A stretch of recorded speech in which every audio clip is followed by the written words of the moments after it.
Bukankah saat ujian itu merasakan tegang, kadang gelisah, ya? Tapi setelah selesai ujiannya, ada ketenangan yang dirasakan. Alhamdulillah selesai, gitu kan?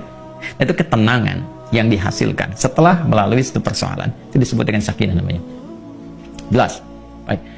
Saya lukiskan lagi. Orang Arab mengatakan begini. Sakanatu syajaratu idza dhahabatir rih. Atau sakanatu safinatu idza dhahabatil amwaj. Ranting pohon itu menjadi tenang ketika angin yang menerpanya itu telah pergi. Atau mereka mengatakan kapal itu menjadi tenang ketika ombak yang menerpanya itu telah pergi dan airnya kembali tenang. Nah, ketenangan yang telah melalui perombang-ambingan, diombang-ambingkan ombak, pohon diterpa naik turun kiri kanan begitu, setelah kemudian dia tenang lagi, ya apa yang terjadi? Nah, ketenangan itu disebut dengan sakinah.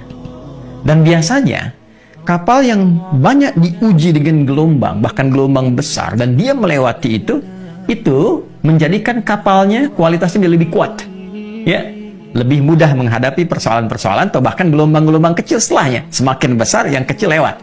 Ya, demikian pohon. Semakin diterpa anginnya kencang, ya, dia goyang dan dia tertanam kuat, semakin kokoh akarnya. Jadi ketenangan itu bukan sekedar melahirkan ketenangan setelah gelombangnya lewat, tapi setelah itu melahirkan satu kemantapan yang dengan itu bisa mengatasi persoalan-persoalan kecil di kemudian hari atau siap untuk menghadapi tantangan yang besar di kemudian yang lainnya. Maka itu disebut dengan sakinah. Ketika kehidupan di rumah tangga, ini yang akan saya sampaikan, disebut dengan sakinah, memberikan kesan kepada kita bahwa bukan berarti di rumah tangga itu akan hampa dari persoalan. Akan selalu ditemukan persoalan. Ini cara memahaminya. Jadi kalau tidak dipelajari dulu ini, nanti kaget. Bukan berarti nggak ada masalah. Rumah tangga itu pasti ada masalah. Ya, yang paling ideal kan rumah tangganya Rasulullah SAW. Tapi coba lihat, apakah dalam kehidupan rumah tangga Nabi tidak ada masalah? Jangan salah, banyak persoalan, ya kan? Tapi dengan persoalan itu turun panduan pada kita. Turun ayat, turun hadis, mengatasi ini bagaimana. Ya, kalau salah persoalan pemahaman bagaimana, salah komunikasi bagaimana, meluruskan yang ini bagaimana.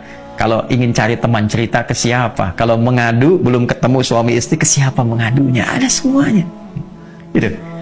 Dan pahami ketika Allah menitipkan satu persoalan dalam kehidupan rumah tangga, pada hakikatnya bukan ingin menjadikan kehidupan rumah tangganya bermasalah, tapi Allah ingin memberikan satu ketenangan, kedamaian, ya, yang dihasilkan setelah tuntas persoalan yang dimaksudkan.